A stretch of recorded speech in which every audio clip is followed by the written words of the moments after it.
আসসালামু আলাইকুম প্রিয় দর্শক, আজকে বনকথা রান্নার আয়োজন। তো রান্না করতে এসছে বিশিষ্ট কয়েকজন আমাদের রাঁধুনি সহকর্মী।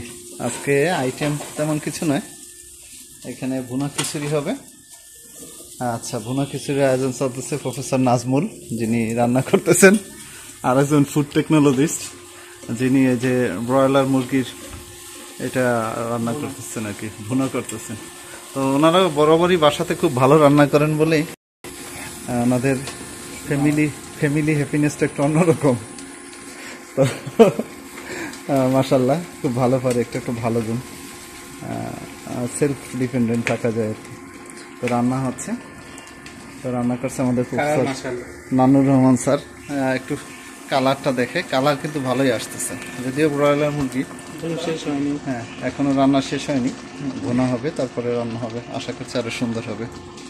তো এই সাথে সাথে একটু দেখিয়ে দিই, আরও কিছু গেস্ট আসবেন, আমাদের বিশিষ্ট কিছু অতিথি, যাদের জন্য এই যে এখানে মাদুরের ব্যবস্থা করা হয়েছে। যদিও ওনারা বিশিষ্ট মানুষ, কিন্তু সিম্পলিসিটিকে ওন করে বলেই ওনারা খুব স্বাচ্ছন্দ্যে এখানে আসবেন। তো এখান থেকে আমরা আজকে আমাদের এই যে বাগানের সৌন্দর্য দেখছি, পাশাপাশি রান্না হচ্ছে, রান্না একটা আমরা ইনশাল্লাহ এনজয় করব।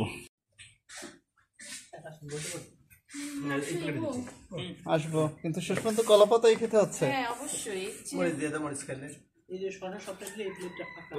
তুমি জানো যে কম্বোডিয়ার কনফারেন্সে কলাপাতায় করে সবাইকে দিচ্ছে। হ্যাঁ, কলাপাতা হচ্ছে দিয়ে সুন্দর করে বাটি করে, তার মধ্যে তোমার ডেজার্ট, একটার মধ্যে হচ্ছে বাদাম প্লিজ। না, তুমি বসো, তুমি এখানে বসো, কোনো অসুবিধা নেই। আগে আমরা কোরবানিদের সময় মানুষের খুব চর্বি থাকতো, বিশেষ করে তখন